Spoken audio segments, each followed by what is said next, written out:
દર્શક મિત્રો, ગુજરાત બુલેટિનમાં આપનું સ્વાગત છે। ધ્રાંગધ્રા નાયબ પોલીસ અધિક્ષકની અધ્યક્ષતામાં શાંતિ સમિતિની મીટિંગ યોજાઈ। તાજેતરમાં સુરત શહેરમાં ગણેશ પંડાલ ઉપર પથ્થર ફેંકવાની ઘટના બની હતી, જેના પગલે ગુજરાત પોલીસ દ્વારા સમગ્ર ગુજરાતમાં કાયદો વ્યવસ્થાના ભાગરૂપે આવનારા હિન્દુ મુસ્લિમ તહેવારોને ધ્યાનમાં રાખીને કામગીરી હાથ ધરી છે। ત્યારે સુરેન્દ્રનગર જિલ્લાના ધ્રાંગધ્રા શહેર ખાતે નાયબ પોલીસ અધિક્ષક જે.ડી. પુરોહિત અને પીઆઈની અધ્યક્ષતામાં શાંતિ સમિતિની મીટિંગ યોજાઈ હતી। આ મીટિંગ હિન્દુ મુસ્લિમ સમાજના આગેવાનો, વેપારીઓ, સામાજિક કાર્યકરો સહિત ઉપસ્થિત રહ્યા હતા।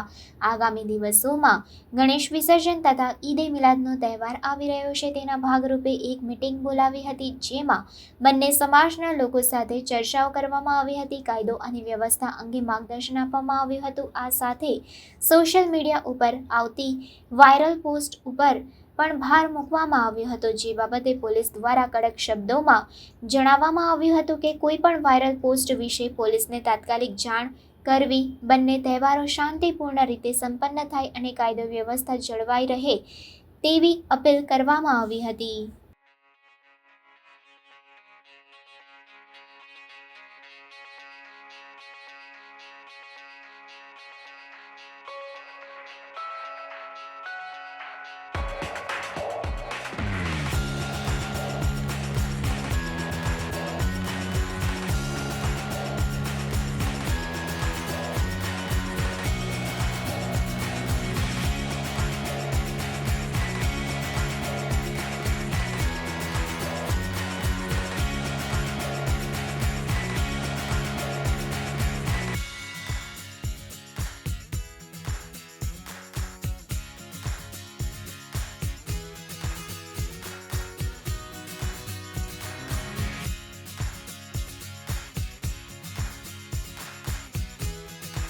ના રોજ મુસ્લિમ સમાજનો ઈદ એ મિલાદનો તહેવાર આવી રહેલ છે અને તારીખ 17/9/2024ના રોજ હિન્દુ સમાજનો ગણેશ વિસર્જનનો તહેવાર આવી રહેલ છે।